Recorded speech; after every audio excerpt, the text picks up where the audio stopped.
Good afternoon, John. First question: you are a key guest of the PAX shows. How do you feel seeing the show exported out of the US for the first time ever? It's really interesting because we've gone to so many PAXs.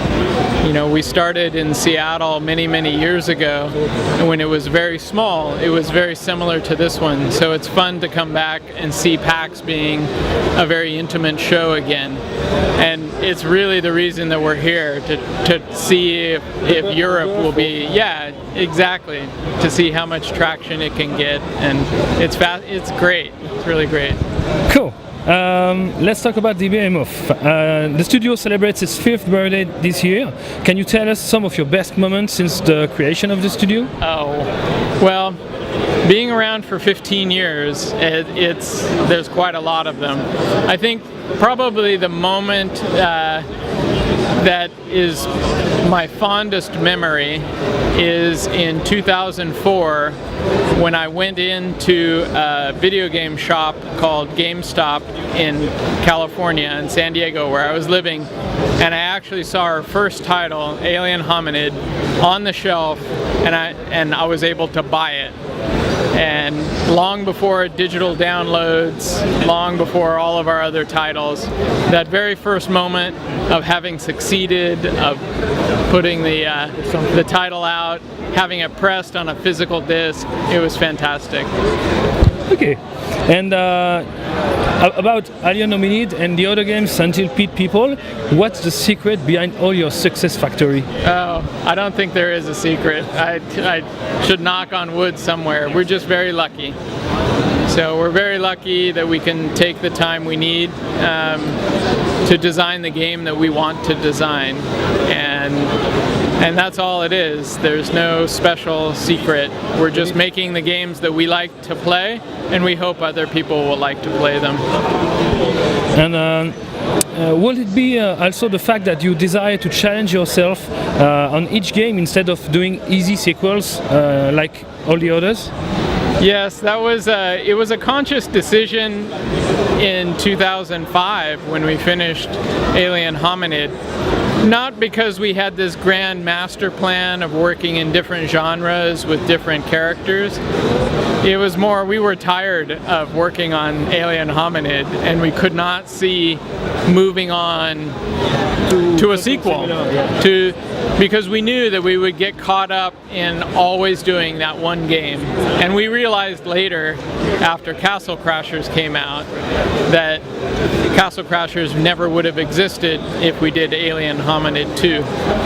And the same with Battle Block Theater and now Pit People. None of the other titles would have existed. Okay. And then you also get the community involved well before the release of your games. That's one of your key elements to the studio.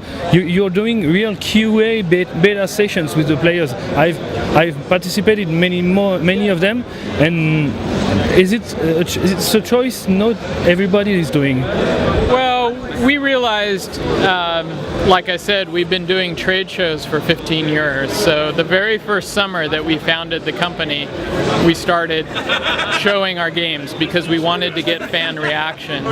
And that has been very key to our design process. Getting feedback early so we don't make any mistakes that we can't see ourselves because we're too close to the game. And finally, you had the unwavering support of Microsoft that left you free of your moves. It helps a lot, right? Well, it wasn't a conscious decision with Microsoft. It's just we were a very small studio, and they were very open to us working on their platform. And we also did PlayStation 2, Alien Hominid, PlayStation 3, Castle Crashers. So it's not a... we love PlayStation. It's not a thing about just being exclusive to one console. But they gave you time to develop your IPs? No, I think that I think any platform would have given us the time because they didn't pay for it. It was all of our investment. You know, they were just very patient with us, and but they knew the quality that we could achieve. So. About the independent games, while the small independent production market is saturated, some see the Switch as an El Dorado.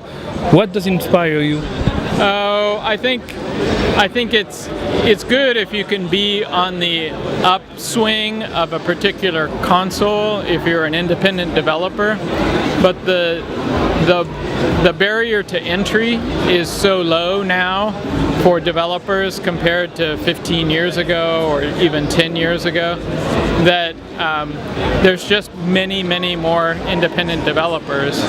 So if you're an independent developer, you have to be very sure that you're not making a derivative product, that you're not that your artwork is original, that you're bringing something new to the table when you're working in a genre that's been worked on over and over and over.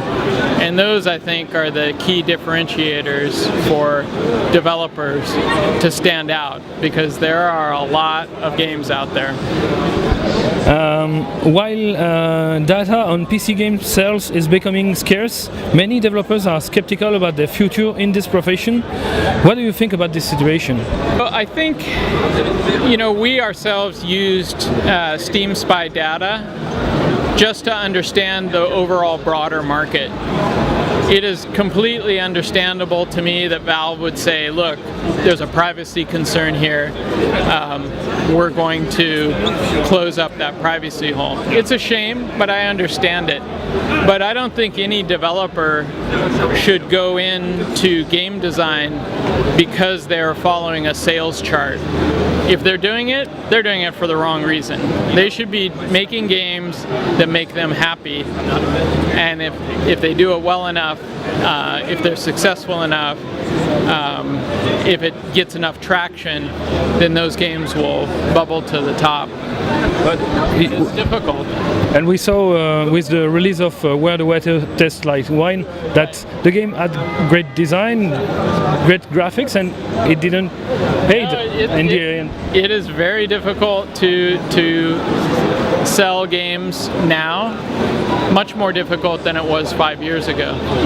But that's also why we've stayed with consoles and not gone exclusively with Steam, because consoles have a more closed market. And so with a smaller market, we think it's easier to get noticed. I don't know if that's true. There's discoverability issues on the console with the stores, because we found it very frustrating when you can't find our games. But there is also maybe more ways to make your game upfront. Yeah. So there's trade-offs between each platform, and I think that's what an individual developer needs to look at, how they can, how their game best suits a certain platform. Okay. Last question: if we could imagine new challenges for your studio, would create a first 3D game be one of them? Both Dan and I and the programmers, many people that work in the studio, we came from 3D games. Okay. So I used to be an environmental artist doing hyper-realistic, Soldier of Fortune games, right? And so the desire to go back to 3D is not very high with me, but if we ever did, it would be in a unique fashion. Not like all your games. Yeah, we would have a new take on it. We're not afraid of it. It takes more people, definitely, to make a 3D game, but it's just something that's never come up because we have so many games that we want to make, and that's I think the bottom line. We've got all this list of games we want to make, so we've got plenty of time to still work in 2D. Okay, well, thank you, John. Thank you very much. And have a great show. Yeah, thank you for coming to our booth at By PAX. Thanks.